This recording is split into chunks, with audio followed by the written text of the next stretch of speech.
Yo solo pagué para mi familia, fueron las palabras que salieron de la boca de Francisca cuando mi nieta Rosaura preguntó por qué yo no tenía carne ni postre en mi plato.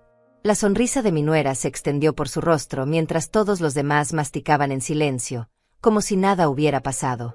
Ahí estaba yo, Anastasia Saucedo, sentada en esa mesa donde había cocinado miles de comidas, donde había servido desayunos, almuerzos y cenas durante décadas.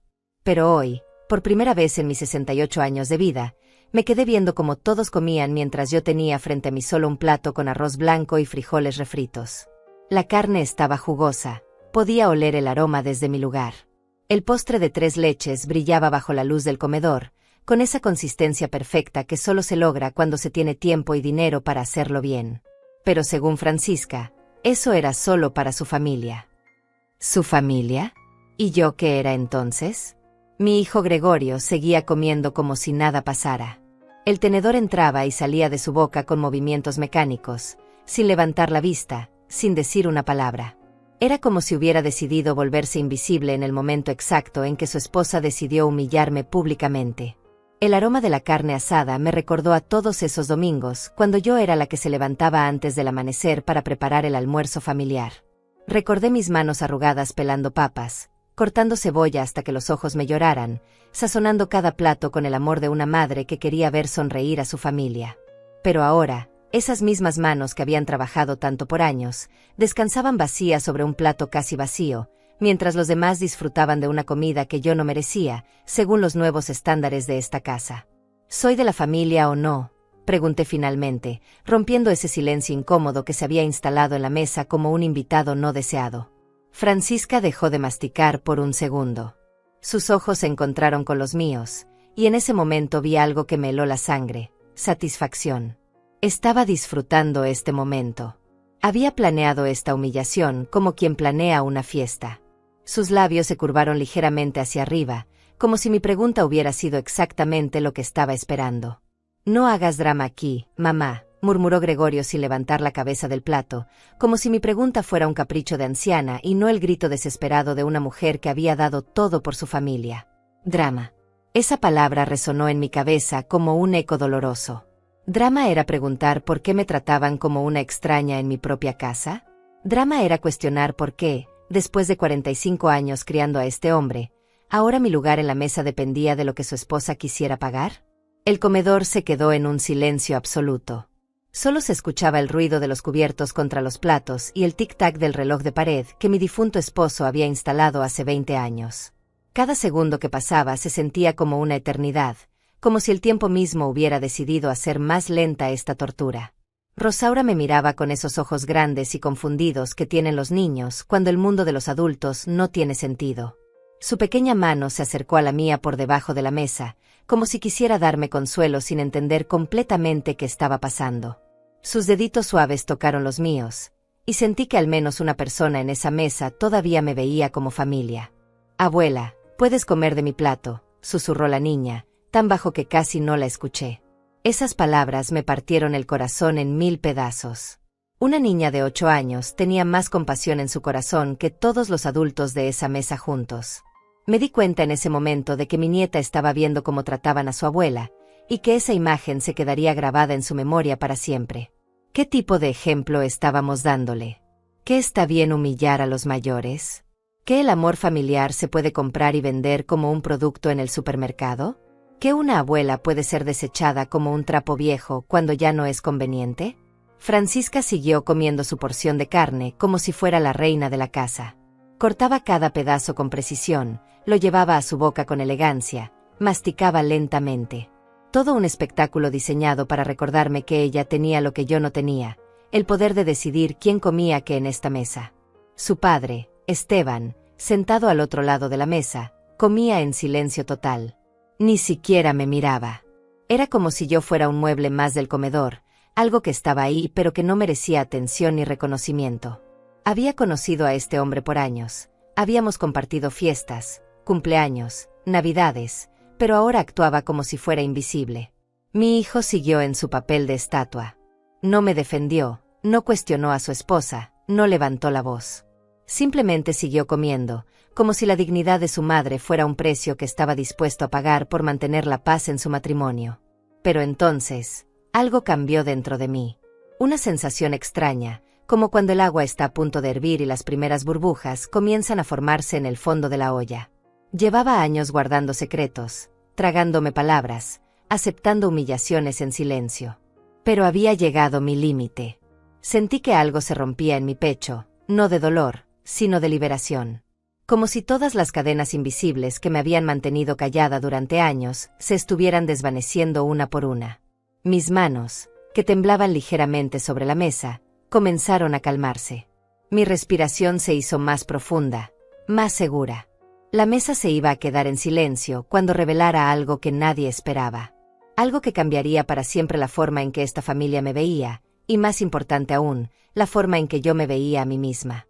Mientras miraba esos platos llenos que no eran para mí, mi mente voló hacia atrás, a los días cuando mis manos jóvenes cosían hasta altas horas de la madrugada para que Gregorio tuviera uniforme limpio para la escuela.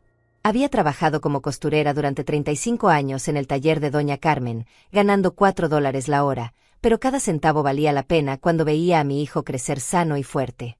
Recordé las noches cuando él tenía fiebre y yo me quedaba despierta, poniendo paños húmedos en su frente, rezando para que se mejorara.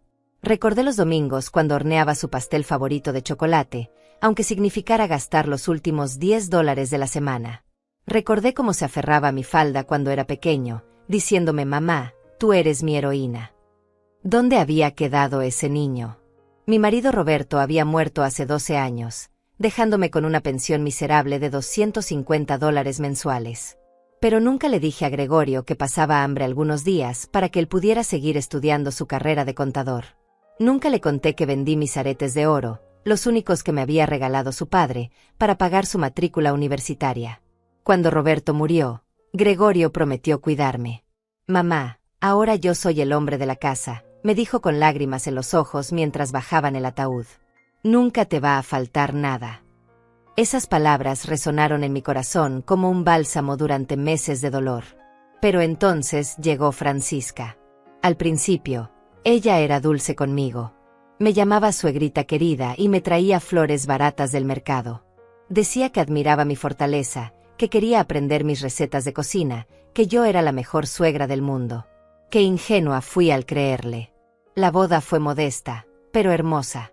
Yo gasté mis ahorros de 2 años, $800 exactos, para ayudar con el banquete. Quería que mi hijo tuviera una boda digna, que sus invitados recordaran ese día con cariño. Francisca lo sabía, por supuesto. Me lo agradeció con lágrimas en los ojos, prometiendo que yo siempre sería parte de su nueva familia. Mentiras. Todo fueron mentiras. Los primeros cambios fueron sutiles. Francisca comenzó a hacer comentarios sobre mi ropa. Suegrita, ese vestido se ve un poco anticuado, ¿no crees? O sobre mi forma de hablar. Ay, suegra, esa palabra ya no se usa, suena muy provincial. Cada comentario era una pequeña puñalada envuelta en una sonrisa falsa. Gregorio, por su parte, comenzó a cambiar también. Ya no me contaba sobre su trabajo, ya no me preguntaba cómo había pasado el día.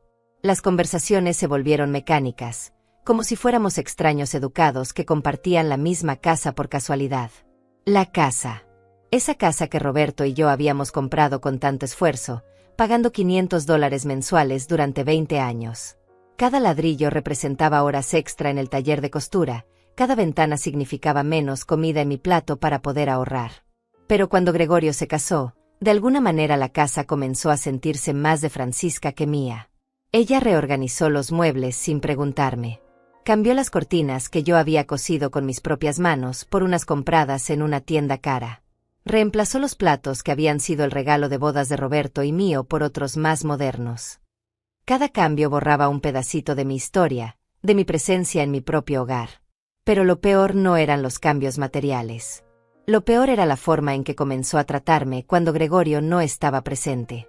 Sus sonrisas desaparecían como por arte de magia cuando él salía al trabajo. Su voz se volvía fría, cortante. Anastasia, ¿podrías lavar los platos más silenciosamente? Me molesta el ruido. Anastasia, ese perfume que usas es muy fuerte, mejor no te lo pongas cuando tengamos visitas. Visitas. Ese era otro tema doloroso. Cuando llegaban los amigos de Francisca o su familia, yo me convertía en un fantasma. Ella los presentaba diciendo, «Esta es la mamá de Gregorio», como si yo fuera un objeto más de la decoración. Nunca mi suegra o doña Anastasia. Solo la mamá de Gregorio. Sus amigas me miraban con esa mezcla de lástima e incomodidad que la gente reserva para los ancianos que ya no encajan en el mundo moderno. Una vez escuché a una de ellas susurrar, «Qué difícil debe ser tener a la suegra viviendo en casa». Francisca se rió y respondió, «Ni te imaginas». Yo fingí no escuchar, pero cada palabra se clavó en mi corazón como una espina. El dinero se convirtió en otro campo de batalla silencioso. Mi pensión de $250 se sentía cada vez más pequeña. Los precios subían, pero mi ingreso seguía igual. Comencé a contribuir con $50 mensuales para los gastos de la casa, aunque Francisca nunca me lo pidió directamente. Lo hacía porque me parecía lo correcto, porque no quería ser una carga. Pero $50 se convirtieron en 70, luego en 100. Siempre había una emergencia, siempre había algo que pagar. Suegrita, se dañó la lavadora y necesitamos $200 para repararla. Ay, suegra, el carro necesita llantas nuevas, son $300. Cada vez que yo sacaba mi pequeño sobre de ahorros, Francisca me daba las gracias con esa sonrisa que ya conocía tan bien. Gregorio nunca preguntaba de dónde salía ese dinero. Simplemente lo aceptaba como si fuera normal que su madre de 68 años siguiera financiando sus problemas de adulto casado. Pero lo que más dolía era la soledad. Roberto y yo solíamos sentarnos en la mesa de la cocina cada mañana, tomando café y planeando el día. Hablábamos de todo y de nada, nos reíamos de los programas de televisión, comentábamos las noticias del barrio. Ahora desayuno sola, mientras Francisca y Gregorio susurran en su recámara sobre cosas que yo no debo escuchar. Los domingos solían ser sagrados en nuestra familia. Yo cocinaba, Gregorio ponía música, y todos ayudábamos a servir la mesa. Pero ahora los domingos Francisca hace planes especiales que no me incluyen. Vamos a ir donde mi mamá, suegrita. Tú descansa, ya has trabajado suficiente en tu vida. Trabajado suficiente. Como si a los 68 años ya no tuviera derecho a ser parte de la familia, como si mi época hubiera terminado y ahora solo me quedara esperar pacientemente en una esquina hasta que me necesitaran para algo. Y ahí estaba yo, en esa mesa, recordando todo mientras veía cómo mi familia comía sin mí. Literally. Sin mí. Los comentarios empezaron como gotitas de veneno disfrazadas de preocupación. Suegrita, ¿no crees que deberías usar bastón? A tu edad, una caída puede ser peligrosa. Francisca decía esto frente a las visitas, como si yo fuera una anciana decrépita que necesitara supervisión constante. Yo tenía 68 años, no 88, y caminaba perfectamente bien. Anastasia, mejor no prepares la cena hoy. Ya sabes que a veces se te olvidan las cosas, me dijo un martes, cuando había invitado a sus hermanas a cenar. La verdad es que nunca se me había olvidado nada en la cocina, pero ella necesitaba una excusa para alejarme de sus invitadas importantes. Sus hermanas me miraron con esa mezcla de lástima fingida que tanto odiaba. «Ay, qué bueno que Francisca está aquí para cuidarte», dijo una de ellas, acariciándome la mano como si fuera una mascota enferma. «Los años no perdonan, ¿verdad?»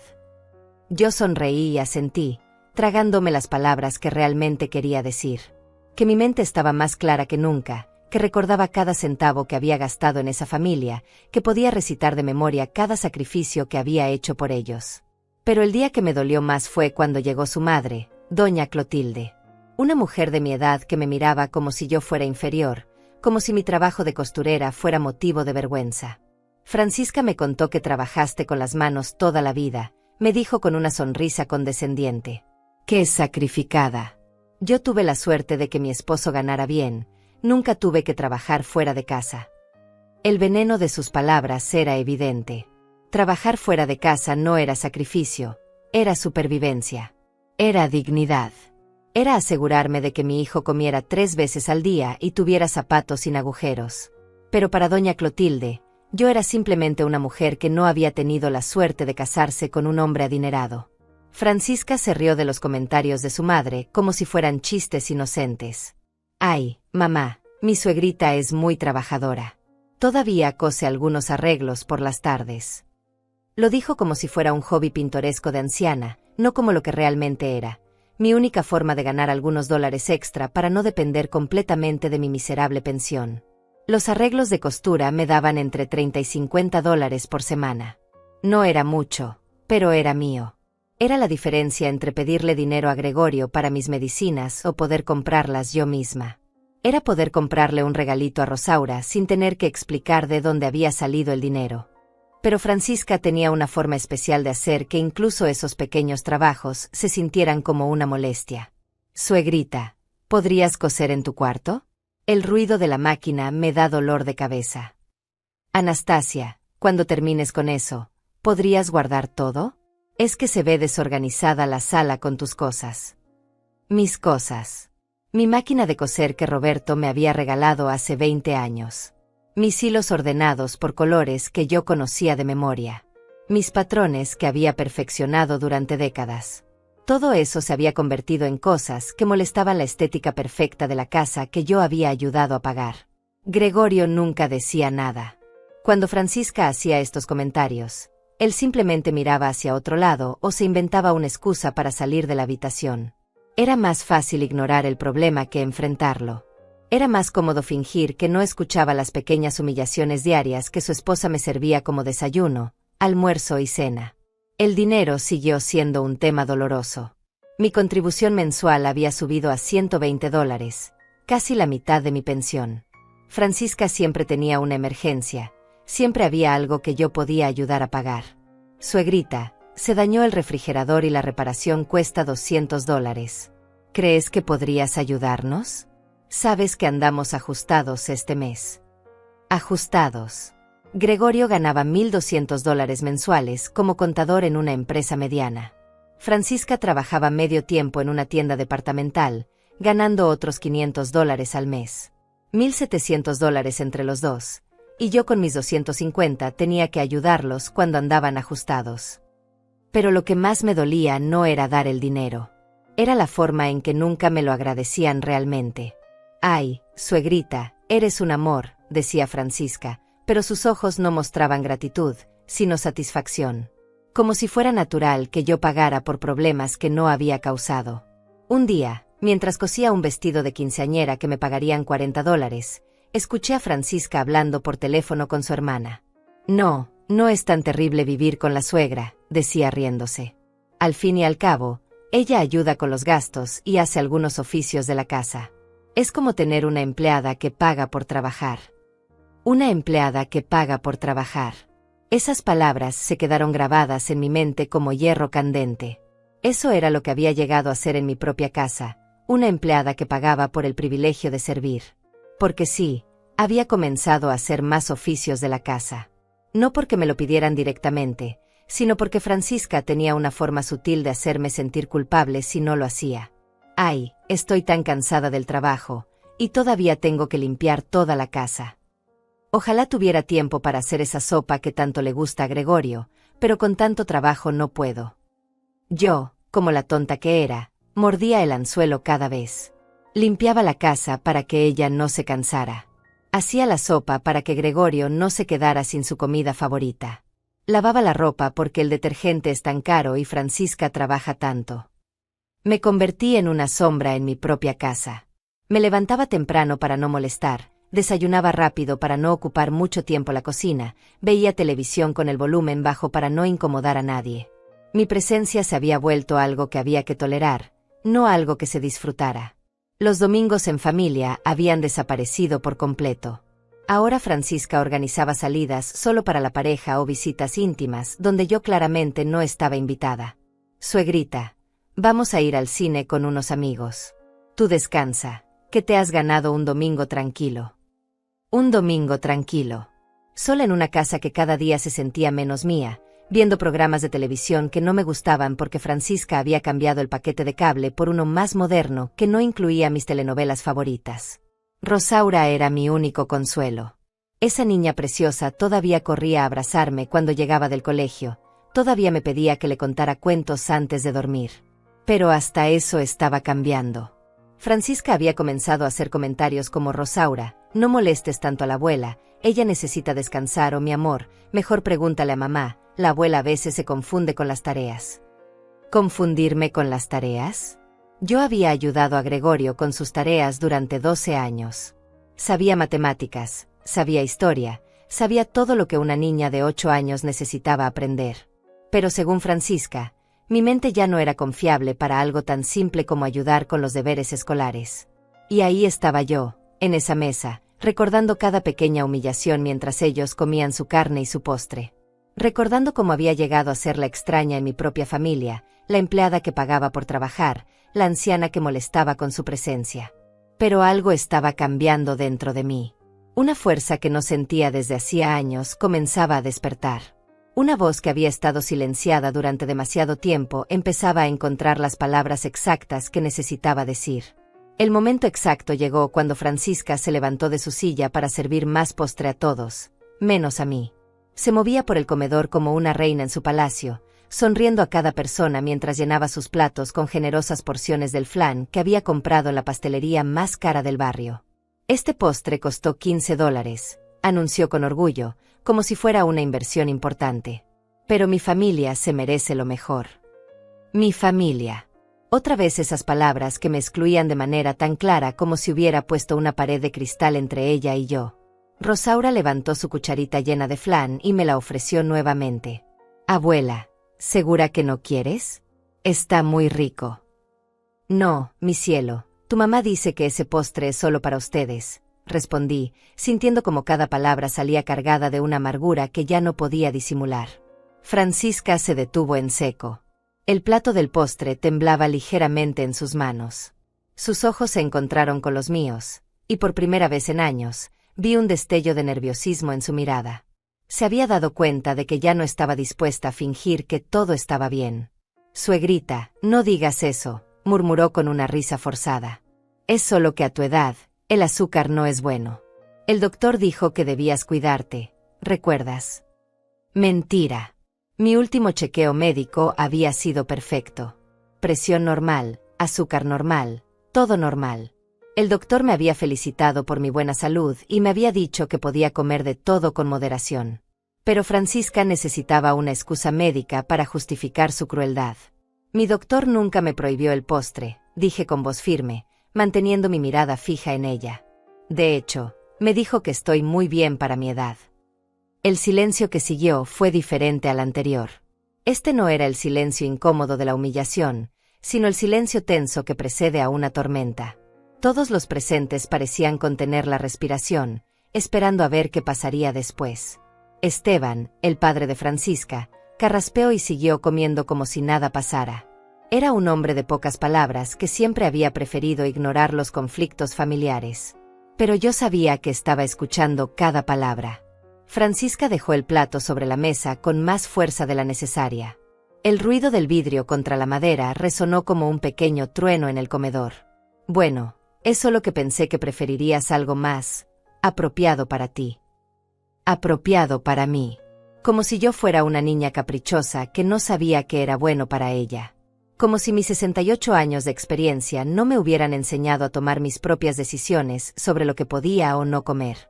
¿Y qué sería apropiado para mí, Francisca?, pregunté, sintiendo como mi voz se volvía más firme con cada palabra. Mirar cómo mi familia come mientras yo me quedo con las sobras. Gregorio finalmente levantó la cabeza de su plato.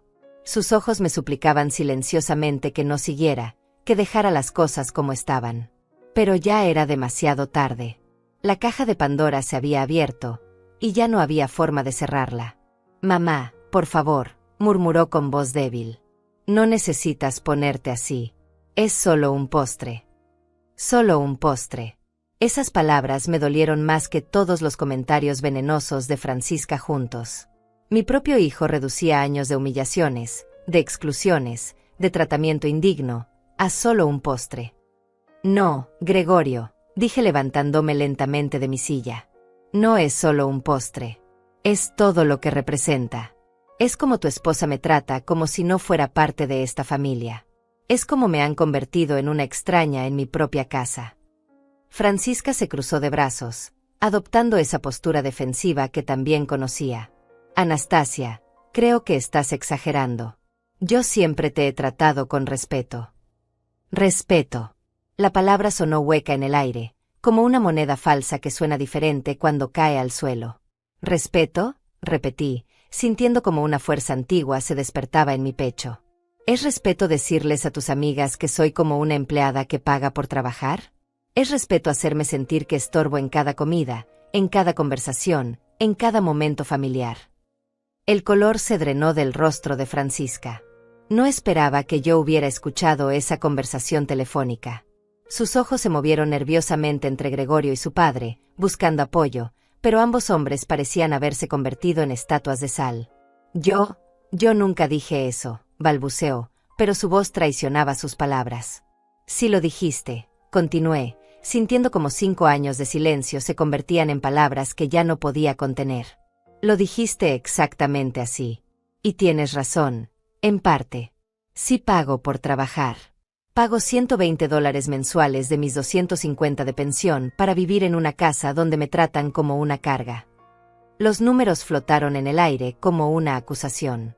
Nadie había hecho nunca las cuentas en voz alta, nadie había puesto sobre la mesa cuánto dinero de mi miserable pensión iba a parar a los gastos de esta familia que me trataba como una intrusa. Rosaura me miraba con ojos muy abiertos, sin entender completamente la tensión que se había apoderado del comedor, pero sintiendo que algo importante estaba pasando. «Abuela, ¿estás bien?», preguntó con su vocecita preocupada. Esa pregunta inocente me partió el corazón y me dio fuerzas al mismo tiempo. Al menos una persona en esa mesa se preocupaba realmente por cómo me sentía. «Sí, mi amor», le dije con una sonrisa triste. «La abuela está bien. Solo está cansada de fingir que todo está normal cuando no lo está». Francisca intentó recuperar el control de la situación. «Anastasia, creo que estás siendo muy dramática. Todos aquí te queremos y te respetamos. Si hay algún malentendido, podemos hablarlo tranquilamente después». Después. Siempre después, cuando no hubiera testigos, cuando pudiera minimizar lo que había pasado, cuando pudiera hacerme sentir culpable por haber armado un escándalo frente a la familia. «No», dije con una firmeza que me sorprendió incluso a mí misma. «Vamos a hablarlo ahora. Aquí. Frente a todos. Porque todos han sido testigos de cómo me han tratado durante años, y todos han preferido mirar hacia otro lado». El reloj de pared siguió marcando los segundos, pero el tiempo parecía haberse detenido en ese comedor. Cada respiración era audible, cada movimiento parecía amplificado. Era como si estuviéramos en el ojo de un huracán, esperando a que llegara la parte más intensa de la tormenta. Gregorio finalmente encontró su voz, aunque sonaba débil y quebrada. «Mamá, sabes que te queremos. Si hay algo que te molesta, podemos arreglarlo. Pero no aquí, no así». «¿No así? ¿Cómo entonces?» En silencio, ¿cómo había sido durante años? ¿Tragándome las humillaciones como si fueran vitaminas necesarias para mantener la paz familiar? «Hijo», le dije mirándolo directamente a los ojos, «he estado esperando 5 años a que te dieras cuenta de cómo me trata tu esposa. He esperado 5 años a que dijeras algo, a que me defendieras, a que recordaras que soy tu madre. Pero tu silencio ha sido más doloroso que todas sus palabras juntas». Las lágrimas comenzaron a formarse en mis ojos, pero no las dejé caer. No todavía. Había algo más que necesitaba decir, algo que había guardado como un secreto durante demasiado tiempo. Algo que cambiaría para siempre la dinámica de esta familia. La mesa se iba a quedar en silencio de una manera completamente diferente cuando dijera lo que tenía que decir. El momento había llegado. 5 años de guardar secretos, de proteger la imagen de mi hijo, de mantener mi boca cerrada mientras él fingía tener una vida estable. Pero ya no más. Si Francisca quería hablar de familia, entonces íbamos a hablar de familia de verdad. Ya que hablamos de quién pertenece a esta familia y quién no, dije con una calma que me sorprendió, creo que todos deberían saber la verdad sobre quién mantiene realmente esta casa. Gregorio se puso pálido como una hoja de papel. Sus ojos me suplicaron silenciosamente que no continuara, pero ya era demasiado tarde. El dique se había roto y ya no había forma de detener las aguas. «Mamá, no», murmuró, pero su voz se perdió en el aire. Francisca frunció el ceño, confundida pero alerta. ¿De qué estás hablando, Anastasia? Me dirigí hacia la cocina con pasos firmes, sabiendo exactamente lo que necesitaba traer. Durante años había guardado cada recibo, cada comprobante de pago, cada transferencia bancaria en una caja de zapatos en mi closet. Roberto siempre me había enseñado a guardar los papeles importantes, y estos eran los más importantes de todos. Regresé al comedor con la caja en mis manos. El silencio era tan denso que se podía cortar. Todos me miraban como si fuera una extraña que había entrado a interrumpir su cena. Puse la caja sobre la mesa, justo al lado del plato de flan que Francisca había servido para su familia. El contraste era perfecto, los dulces que yo no merecía junto a la amarga verdad que había estado ocultando. Gregorio perdió su trabajo hace 8 meses, anuncié, viendo cómo mi hijo se hundía en su silla como si quisiera desaparecer. No en enero, como les dijo a todos. En diciembre del año pasado. El rostro de Francisca cambió de confusión a shock en segundos. ¿Qué? Gregorio, ¿es verdad eso? Él no respondió. Simplemente miraba su plato vacío como si contuviera las respuestas a todos los problemas del mundo. Saqué el primer recibo de la caja. Alquiler de enero, $500. Pagado con mi tarjeta de crédito. Puse el papel sobre la mesa. Alquiler de febrero, $500. También de mi tarjeta. Otro papel. Marzo, abril, mayo, junio, julio, agosto. $4,000 en total. Los papeles se acumulaban sobre la mesa como evidencia irrefutable. Cada recibo era una bofetada silenciosa a la mentira que habían construido durante meses. Esteban dejó caer su tenedor. El ruido metálico resonó en el silencio mortal del comedor. Pero eso no es todo, continué, sintiendo una extraña mezcla de dolor y liberación. La luz, el gas, el agua, las compras del supermercado. Todo ha salido de mis ahorros y de mi tarjeta de crédito durante 8 meses. Francisca se quedó con la boca abierta, mirando alternativamente los recibos y a su esposo. Gregorio, ¿cómo es posible? Tú me das dinero todas las semanas para los gastos de la casa. Porque yo le doy ese dinero, respondí por él. $300 en efectivo cada semana para que él pueda mantener la mentira de que todavía tiene trabajo. Para que tú no sospecharas nada. Para que pudiera seguir fingiendo que era el hombre de la casa. Los números eran devastadores cuando se ponían todos juntos. $4,000 de alquiler, más 1,200 en servicios, más 4,800 en dinero en efectivo para mantener la fachada. Más de $10,000 de mis ahorros y mi crédito en 8 meses. Mi pensión de $250 obviamente no alcanzaba, continué con voz firme. Así que vendí mis joyas de boda. El anillo de compromiso que Roberto me dio, los aretes de perlas de mi madre, la cadena de oro que me regaló cuando nació Gregorio. Todo se fue al Monte de Piedad por $300 cada cosa. Francisca se llevó las manos a la cara. Las lágrimas comenzaron a correr por sus mejillas, pero no sabía si eran de vergüenza, shock o simple desesperación al darse cuenta de la magnitud de la situación. También pedí un préstamo de $5,000 usando esta casa como garantía, agregué, sacando el documento del banco. Mi casa. La que Roberto y yo pagamos durante 20 años. Ahora está en riesgo porque quise proteger a mi hijo de la humillación de admitir que había perdido su trabajo. Rosaura me miraba sin entender completamente lo que estaba pasando, pero intuía que era algo grave. Abuela, ¿por qué lloras?, preguntó con su vocecita preocupada. Yo ni siquiera me había dado cuenta de que las lágrimas habían comenzado a caer por mis mejillas. Pero no eran lágrimas de tristeza, sino de una mezcla extraña de alivio y dolor. Alivio por finalmente decir la verdad, dolor por tener que hacerlo de esta manera. No lloro de tristeza, mi cielo, le dije a Rosaura. A veces lloramos cuando decimos verdades que hemos guardado por mucho tiempo. Gregorio finalmente levantó la cabeza. Sus ojos estaban rojos, su voz quebrada. Mamá, yo iba a contárselo. Estoy buscando trabajo. He tenido varias entrevistas. Pensé que podía conseguir algo antes de que fuera necesario decir la verdad. 8 meses, Gregorio. 8 meses esperando el momento perfecto, le dije con una tristeza profunda. Y mientras tanto, ¿qué? Dejarme que tu esposa me tratara como basura porque pensaba que yo era la que dependía de ustedes. Francisca se quitó las manos de la cara. Sus ojos estaban hinchados, su maquillaje corrido. Yo no sabía. Gregorio, ¿cómo pudiste mentirme así? ¿Cómo pudiste dejar que yo tratara a tu madre de esa forma cuando ella nos estaba manteniendo? La ironía era perfecta y dolorosa. Durante meses, Francisca me había tratado como una carga, como una anciana inútil que vivía de la caridad de su familia trabajadora. Pero la realidad era exactamente al revés. Yo era quien los mantenía a todos, incluida a ella. ¿Sabes cuántas veces pensé en contarte la verdad?, le dije a Francisca, secándome las lágrimas con la servilleta. ¿Sabes cuántas veces quise gritarte que cada bocado de comida que comías, cada luz que encendías, cada gota de agua que usabas, salía del dinero de la anciana inútil que tanto despreciabas? Esteban finalmente habló, con voz temblorosa. Anastasia, nosotros no sabíamos.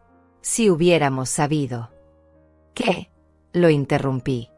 ¿Me habrían tratado mejor? ¿El respeto se gana solo cuando se tiene dinero? La dignidad se compra con dólares. El silencio que siguió fue diferente a todos los anteriores. No era el silencio de la incomodidad o la tensión, sino el silencio de la vergüenza absoluta. El silencio de personas que se dan cuenta de que han estado completamente equivocadas sobre alguien durante años. Francisca se acercó a los papeles y comenzó a revisarlos uno por uno, como si no pudiera creer lo que estaba viendo. Cada recibo era una prueba más de su error, cada comprobante era un testimonio de mi generosidad silenciosa. Dios mío, murmuró, ¿cómo vamos a pagarte todo esto? Esa pregunta flotó en el aire como un pájaro herido. ¿Cómo iban a pagarme? ¿Con dinero que no tenían? ¿Con respeto que debería haber recibido gratis? ¿Con amor que una madre no debería tener que comprar? No se trata de que me paguen, dije finalmente. Se trata de que entiendan que durante 8 meses, mientras ustedes me trataban como si fuera una carga, yo estaba cargando con toda esta familia sobre mis hombros. Y lo hice en silencio porque amo a mi hijo y porque pensé que era mi deber como madre. Gregorio finalmente encontró el valor para hablar. Mamá, perdóname. Pensé que podía arreglar todo antes de que alguien se diera cuenta. No quería preocuparte, no quería que sintieras que tenías que cuidarme a mi edad. Hijo, le dije con una mezcla de amor y decepción, llevas 42 años en este mundo, y yo llevo 42 años cuidándote. Esa nunca ha sido la pregunta. La pregunta es ¿por qué dejaste que tu esposa me humillara mientras yo les pagaba todo? La vergüenza en el rostro de Gregorio era palpable, pero yo ya no tenía tiempo para sentir lástima por él. Durante 8 meses había tenido tiempo de arreglar las cosas, de decir la verdad, de protegerme de las humillaciones de su esposa. Y no lo había hecho. ¿Sabes lo que más me duele, Gregorio? Continué, mi voz ganando fuerza con cada palabra. No es el dinero que gasté. No son los sacrificios que hice.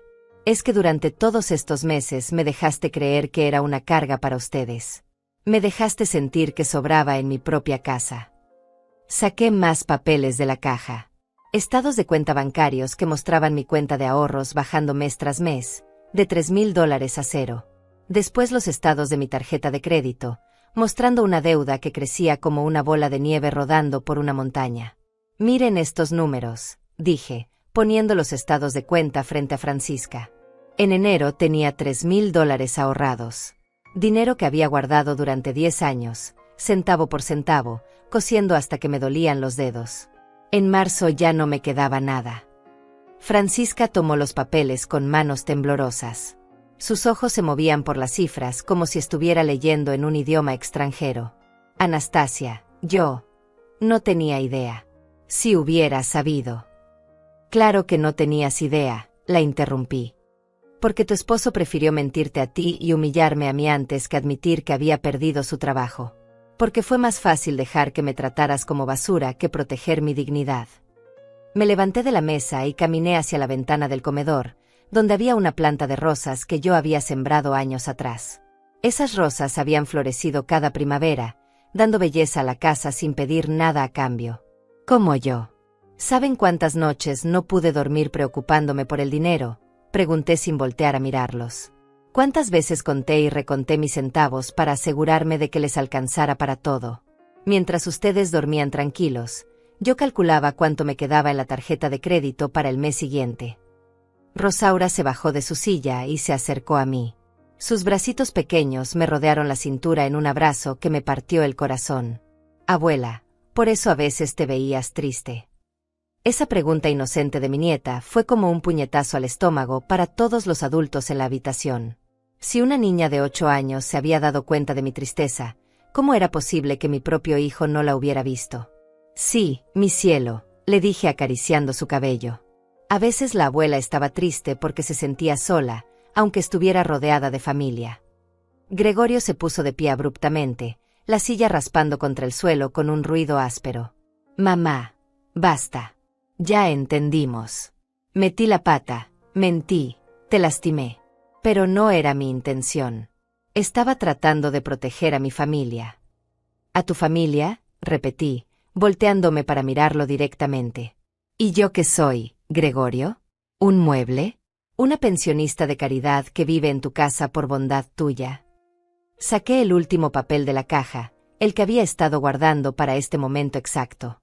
El documento más importante de todos. Ya que estamos hablando de familias y de casas, dije con una calma que me sorprendió, quizás deberían saber que esta casa no es tuya, hijo. Nunca ha sido tuya. El silencio que siguió fue ensordecedor. Incluso Rosaura dejó de abrazarme y me miró con curiosidad. Puse el documento sobre la mesa, justo encima de todos los recibos. Escritura de propiedad a nombre de Anastasia Saucedo, viuda de Morales. Pagada completamente en el año 2010, 3 años antes de que te casaras con Francisca. Los ojos de Francisca se abrieron como platos. ¿Qué significa eso? Significa, dije sentándome nuevamente en mi lugar, que durante 5 años han estado viviendo en mi casa, gastando mi dinero, y tratándome como si yo fuera la que debería estar agradecida por tener un techo donde dormir. Gregorio tomó la escritura con manos temblorosas. Sus ojos recorrieron el documento una y otra vez, como si esperara que las palabras cambiaran mágicamente. Pero mamá, pensé que papá y tú le habían puesto mi nombre antes de que él muriera. Tu padre y yo hablamos de eso, admití. Pero decidimos esperar hasta que fueras más maduro, hasta que demostraras que podías cuidar no solo de una casa, sino de una familia. Parece que tomamos la decisión correcta. Esteban se había quedado completamente callado, pero su rostro mostraba una mezcla de shock y lo que parecía ser respeto. Por primera vez en 5 años, me miraba como si fuera una persona real, no un fantasma que habitaba en la casa de su hija. Francisca se levantó de su silla y comenzó a caminar por el comedor como una leona enjaulada. ¿5 años? ¿5 años viviendo en tu casa y tratándote así? Dios mío, Anastasia, ¿por qué no nos dijiste nada? ¿Para qué?, respondí con una tristeza profunda. ¿Para que me trataran bien solo porque era la dueña de la casa? ¿Para que su respeto dependiera de mis posesiones y no de quién soy como persona? Me puse de pie nuevamente y caminé hacia el aparador donde guardábamos las fotos familiares. Tomé una foto de la boda de Gregorio y Francisca, donde yo aparecía sonriendo junto a ellos en el jardín de esta misma casa. Miren esta foto, dije mostrándosela a todos. ¿Ven esa mujer que está sonriendo junto a ustedes? Esa mujer los amaba tanto que estaba dispuesta a darlo todo por verlos felices. Esa mujer vendió sus joyas, gastó sus ahorros, y se endeudó hasta el cuello para que ustedes pudieran seguir viviendo con dignidad. Puse la foto de vuelta en su lugar y los miré a todos uno por uno. Pero esa misma mujer también merecía ser tratada con dignidad. Merecía ser vista como familia, no como una carga. Merecía respeto, no humillación. Gregorio intentó acercarse a mí, pero levanté la mano para detenerlo. No, hijo. Ya es muy tarde para abrazos y disculpas. Durante 8 meses tuviste la oportunidad de hacer las cosas bien. Durante 8 meses pudiste evitar que tu esposa me tratara como basura. Durante 8 meses pudiste ser el hombre que tu padre te enseñó a ser. Y fallaste. Las palabras salían de mi boca con una claridad que me asombró.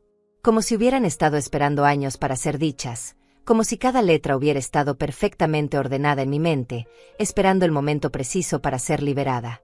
Yo no les debo nada, continué, sintiendo una libertad extraña corriendo por mis venas. Ustedes me deben a mí. Me deben respeto, me deben gratitud, me deben una disculpa que llegó 5 años tarde. Pero sobre todo, me deben reconocer que sin mí, esta familia se habría desmoronado hace meses. Francisca se acercó a la mesa y tomó todos los recibos, apilándolos con cuidado como si fueran documentos sagrados. ¿Cómo vamos a hacer esto bien, Anastasia? Dime qué tenemos que hacer. La pregunta era sincera, pero llegaba demasiado tarde. 5 años demasiado tarde. No se trata de hacer esto bien ahora, respondí. Se trata de que durante 5 años me hicieron sentir invisible en mi propia casa. Durante 5 años me trataron como si fuera un favor que me permitieran vivir aquí. Durante 5 años fingieron que yo era la que dependía de ustedes, cuando la realidad era exactamente al revés. El peso de todos estos años cayó sobre mis hombros como una manta pesada, pero por primera vez, no se sentía aplastante. Se sentía como liberación. Me dirigí hacia mi habitación con pasos firmes, sabiendo exactamente lo que tenía que hacer. Durante semanas había estado preparando este momento sin siquiera darme cuenta. Como si mi subconsciente hubiera sabido que este día llegaría inevitablemente. Regresé al comedor con un sobremanila que contenía documentos que había estado organizando durante meses. Los puse sobre la mesa junto a todos los recibos y la escritura de la casa, completando el cuadro de una verdad que ya no podía ocultarse. Estos son los papeles de transferencia de propiedad, anuncié con una voz que sonaba extrañamente calmada. Los preparé hace 3 semanas con el abogado del barrio, don Valentín Castillo. $50 me costó la consulta, $50 que saqué de mi último trabajo de costura. Gregorio se puso pálido como la pared. Mamá, ¿qué estás haciendo? Lo que debía haber hecho hace 5 años, respondí, sacando los documentos del sobre. Transferir la propiedad de esta casa a tu nombre, como tu padre y yo habíamos planeado originalmente. Pero con condiciones. Francisca se acercó a la mesa, sus ojos fijos en los papeles como si fueran una serpiente venenosa. ¿Qué condiciones? Saqué una segunda escritura, esta con un sello oficial y la firma del abogado. La primera opción era transferirte la casa completamente, Gregorio. Pero después de lo que he vivido estos 5 años, decidí tomar la segunda opción. El silencio en el comedor era tan denso que se podía sentir en la piel. Hasta Rosaura había dejado de moverse, sintiendo instintivamente que algo muy importante estaba sucediendo. He vendido la casa, anuncié finalmente. Las palabras cayeron como piedras en un estanque, creando ondas de shock que se extendieron por toda la habitación. Gregorio se agarró del respaldo de su silla, como si necesitara algo sólido para mantenerse de pie. «Vendiste la casa», murmuró Francisca con voz quebrada. «¿Cuándo? ¿Cómo?» «El comprador es don Claudio Fuentes, el dueño de la ferretería del barrio», expliqué con una calma que me sorprendió. Él y su esposa han estado buscando una casa en esta zona durante años. Les ofrecí un precio justo, $65,000, 20,000 menos del valor real del mercado. Los números flotaron en el aire como sentencias. $65,000 representaban una fortuna para mí, pero también representaban el fin de una era, el fin de la ilusión de que esta familia funcionaba. La venta se cierra en 30 días, continué, sacando el contrato firmado. Don Claudio ya pagó el enganche de $15,000. El resto se pagará cuando ustedes desocupen la propiedad. Gregorio finalmente encontró su voz, aunque sonaba ronca y desesperada. Mamá, no puedes hacer esto. Esta es nuestra casa, es donde Rosaura ha crecido, es donde tenemos todos nuestros recuerdos. Esta es mi casa, lo corregí firmemente. Siempre ha sido mi casa. Y sí, aquí están sus recuerdos, pero también están los míos. Incluyendo el recuerdo de 5 años siendo tratada como una extraña en mi propio hogar. Saqué otro documento del sobre. Con el dinero de la venta voy a hacer varias cosas. Primero, voy a pagar la deuda de la tarjeta de crédito que acumulé manteniéndolos a ustedes, $7,000 con intereses. Puse el estado de cuenta sobre la mesa. Segundo, voy a recuperar mis joyas del Monte de Piedad. El anillo de compromiso de tu padre, los aretes de mi madre, la cadena que me regaló cuando naciste. $1,200 en total para recuperar las únicas cosas de valor sentimental que me quedaban. Francisca se había quedado sin palabras, mirando los documentos como si no pudiera creer que todo esto fuera real. Tercero, continué, voy a comprar un pequeño departamento en el centro, cerca del mercado donde trabajo los fines de semana arreglando ropa. Un lugar de una recámara que cuesta $32,000. Un lugar donde nadie me va a hacer sentir que sobro. Rosaura se acercó a mí con lágrimas en los ojos. Abuela, ¿te vas a ir? Ya no vamos a vivir juntas. Esa pregunta me partió el corazón en 1000 pedazos, pero sabía que no podía dejar que mis emociones cambiaran una decisión que había tomado con la mente clara. Mi cielo, le dije arrodillándome para quedar a su altura, la abuela necesita vivir en un lugar donde se sienta feliz y respetada. Pero tú siempre vas a ser mi nieta preciosa, y siempre vas a poder visitarme cuando quieras. ¿Pero por qué?, preguntó con esa inocencia que solo los niños pueden tener. ¿Por qué no pueden todos ser felices juntos? Miré a Gregorio y a Francisca por encima de la cabeza de Rosaura. Porque a veces, mi amor, los adultos olvidan cómo tratarse con cariño. Y cuando eso pasa, es mejor vivir separados hasta que aprendan de nuevo. Gregorio se acercó y se arrodilló junto a nosotras. Mamá, perdóname. Perdóname por todo. Podemos arreglar esto. Podemos empezar de nuevo. No vendas la casa, por favor. Empezar de nuevo, repetí, poniéndome de pie. ¿Como las otras veces que me has pedido perdón? Como cuando prometiste que las cosas cambiarían y al día siguiente tu esposa siguió tratándome como basura. Saqué el último documento del sobre, el que había sido más difícil de preparar. Este es mi testamento, actualizado la semana pasada. En él especifico que el dinero que sobra de la venta de la casa, unos $25,000, será para Rosaura cuando cumpla 18 años. Para su educación universitaria. Puse el testamento sobre la mesa junto a todos los demás papeles. Porque aunque ustedes no supieron valorar lo que hice por esta familia, quiero asegurarme de que mi nieta tenga las oportunidades que ustedes desperdiciaron. Francisca finalmente encontró su voz, aunque temblaba como una hoja en el viento. Anastasia, sé que me equivoqué. Sé que fui terrible contigo. Pero esto es demasiado drástico. Podemos buscar ayuda, podemos ir a terapia familiar, podemos. ¿Terapia?, la interrumpí con una risa amarga. ¿Para que un psicólogo me explique que debo aguantar humillaciones en silencio? ¿Para que me digan que es normal que una nuera trate a su suegra como empleada doméstica? Me dirigí hacia la puerta del comedor, pero me detuve para voltear una última vez hacia la familia que había sido mi mundo durante tantos años. Tienen 30 días para encontrar otro lugar donde vivir, dije con una firmeza que no sabía que tenía. Don Claudio es un hombre generoso y comprensivo. Si necesitan más tiempo para mudarse, estoy segura de que pueden negociar con él. Pero yo ya no voy a estar aquí para resolver sus problemas. Gregorio se puso de pie desesperadamente. Mamá, no te vayas así. Hablemos, arreglemos esto como familia. Me detuve en el marco de la puerta y lo miré por última vez con los ojos de la madre que lo había criado, no de la anciana que había sido humillada.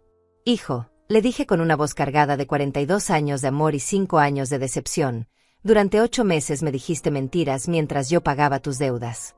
Durante 5 años permitiste que tu esposa me tratara como basura. ¿En qué momento de esos 5 años pensaste que debíamos hablar como familia?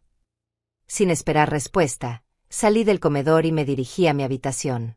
Había una pequeña maleta esperándome sobre la cama, ya lista con lo esencial para unos días.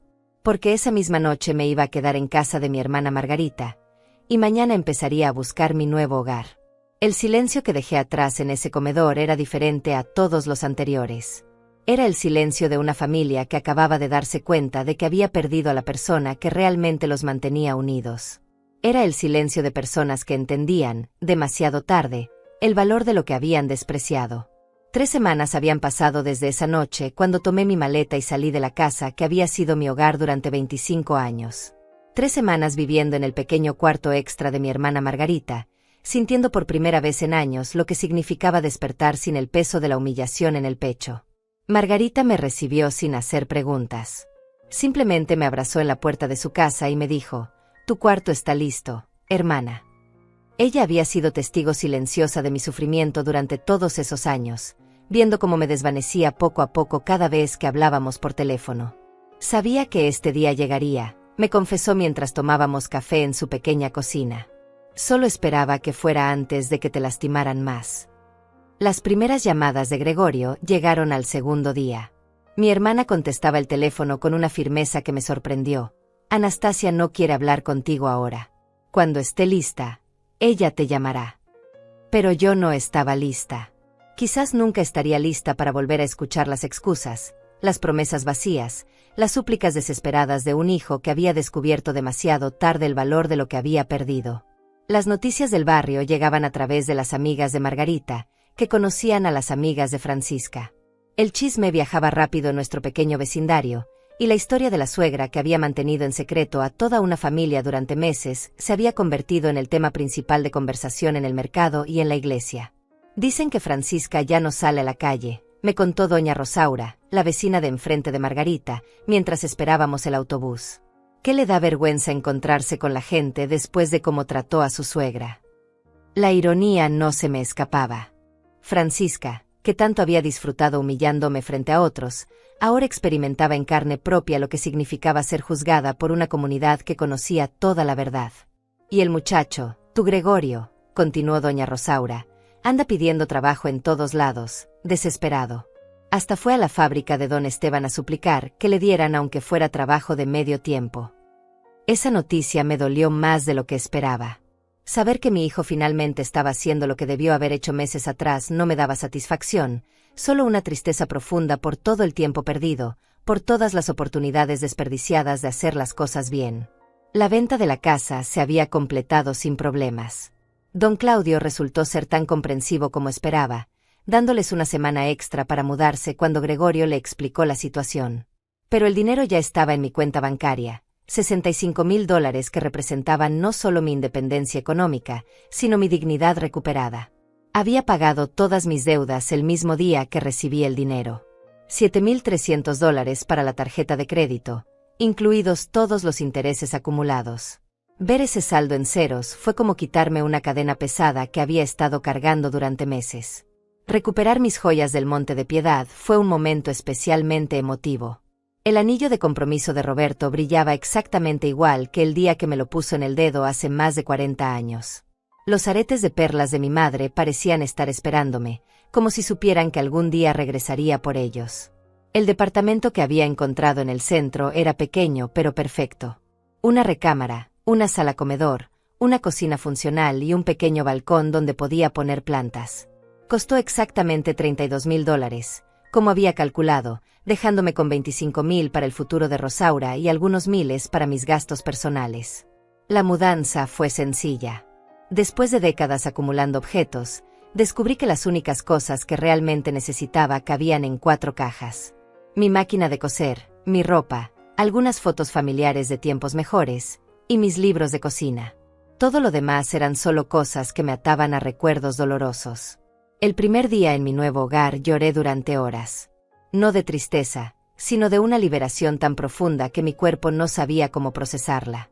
Lloré por todos los años perdidos, por todas las humillaciones tragadas en silencio, por todo el amor desperdiciado en personas que no supieron valorarlo. Pero también lloré de alivio. Por primera vez en 5 años, nadie me iba a decir que mi ropa se veía anticuada, que mi forma de hablar sonaba provincial, que mi presencia era una molestia.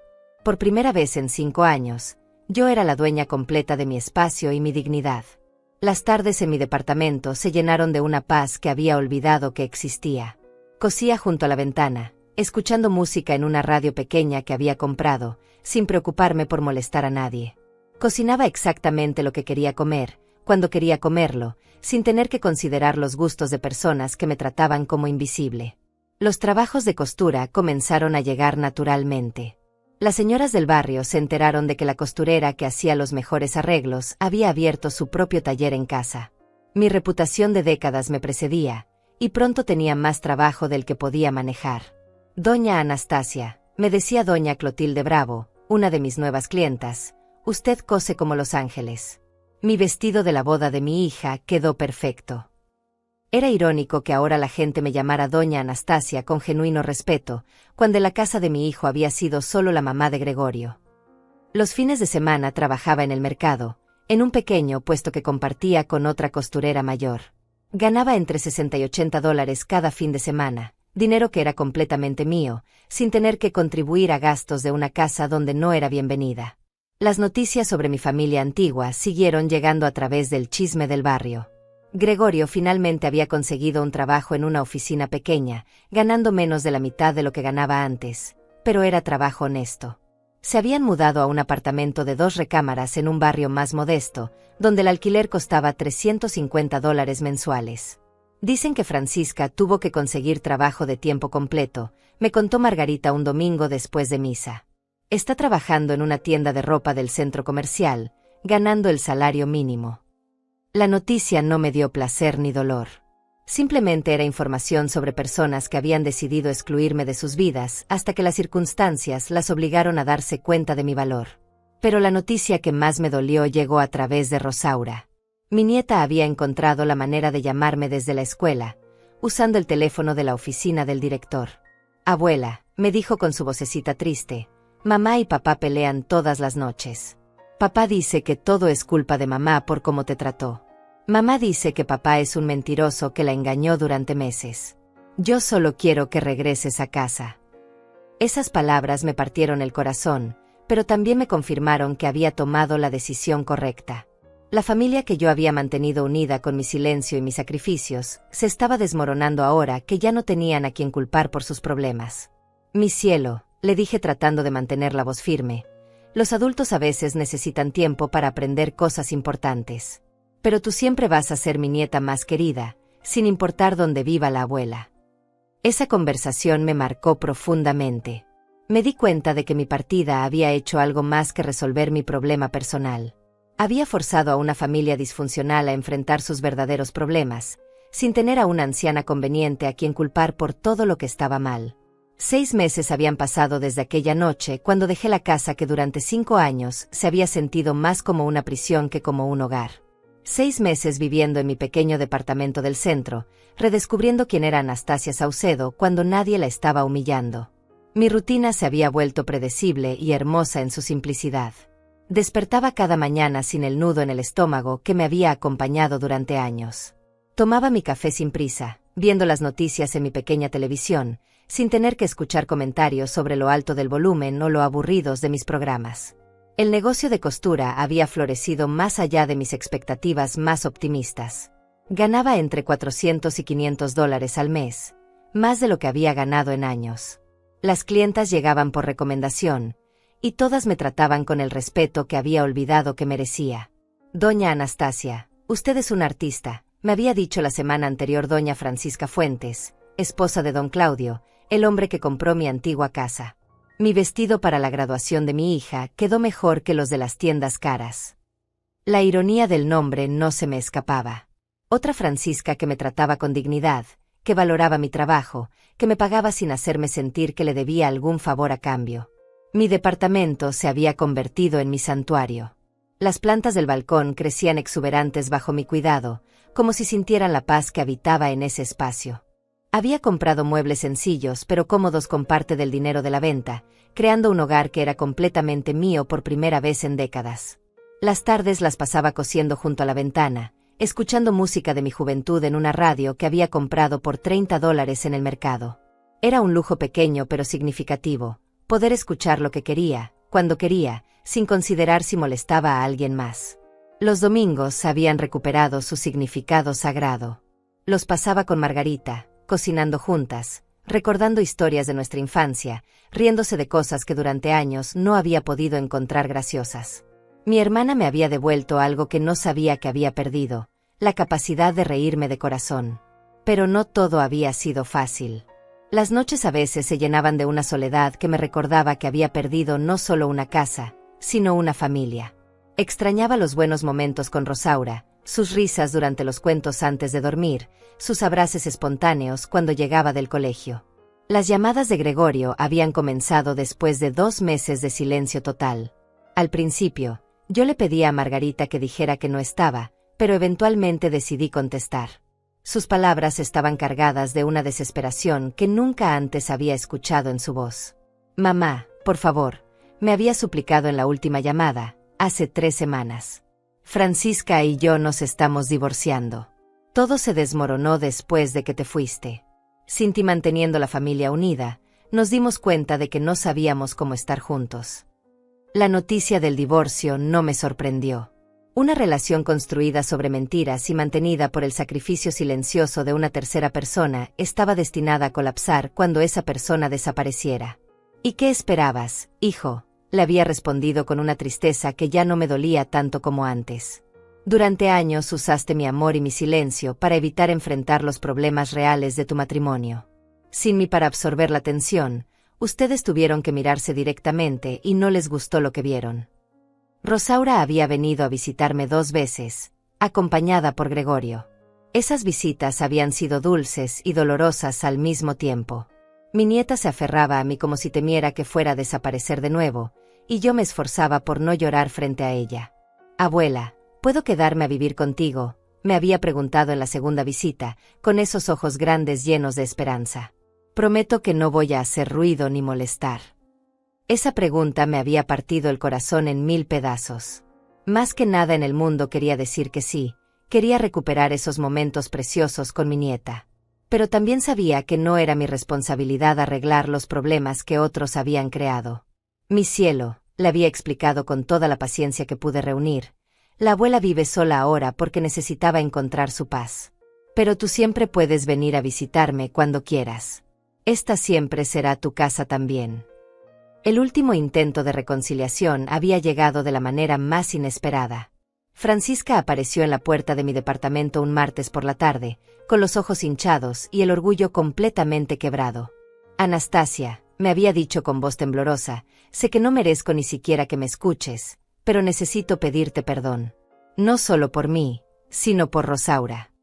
Habíamos hablado durante 2 horas en mi pequeña sala. Francisca me contó cómo el divorcio la había obligado a enfrentar la magnitud de sus errores, cómo la pérdida del respeto del barrio la había hecho reflexionar sobre la clase de persona en que se había convertido. Perdí mi trabajo en la tienda, me confesó entre lágrimas. Cuando mi jefa se enteró de cómo había tratado a la suegra que nos mantenía, me dijo que no quería empleadas sin valores familiares. Y tenía razón. La justicia social había hecho su trabajo de maneras que yo nunca habría podido planear. La comunidad que nos conocía había tomado sus propias decisiones sobre quién merecía respeto y quién no.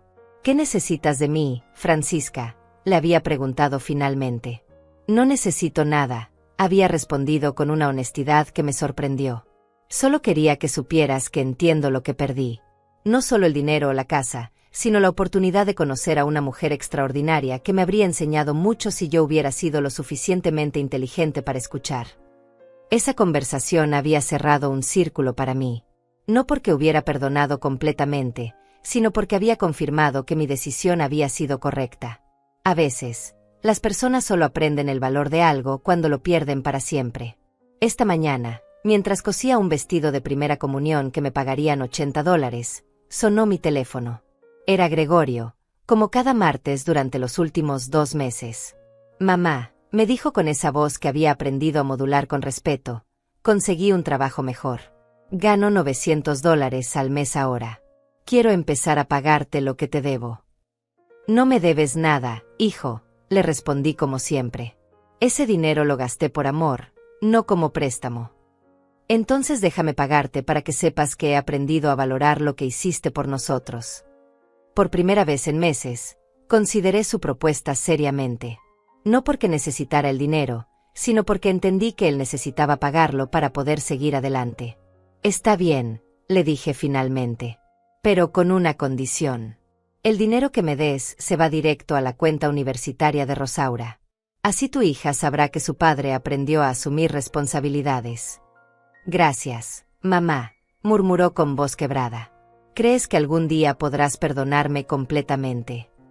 Miré por mi ventana hacia la calle donde había construido mi nueva vida, donde cada día me despertaba con dignidad intacta, donde nadie me hacía sentir que sobraba. Hijo, le dije con una calma que había tardado 68 años en encontrar. Ya te perdoné. Pero perdonar no significa olvidar. Significa que he hecho las paces con el pasado y he elegido mi futuro. Un futuro donde mi valor no depende de lo que otros decidan que valgo. Colgué el teléfono y regresé a mi costura. Afuera, la tarde comenzaba a caer con esa luz dorada que solo se puede apreciar cuando se tiene paz en el corazón. Había perdido una familia que no sabía valorarme, pero había ganado algo mucho más importante. Me había recuperado a mí misma. Y eso, pensé mientras enhebraba la aguja para el último dobladillo del día, no tenía precio.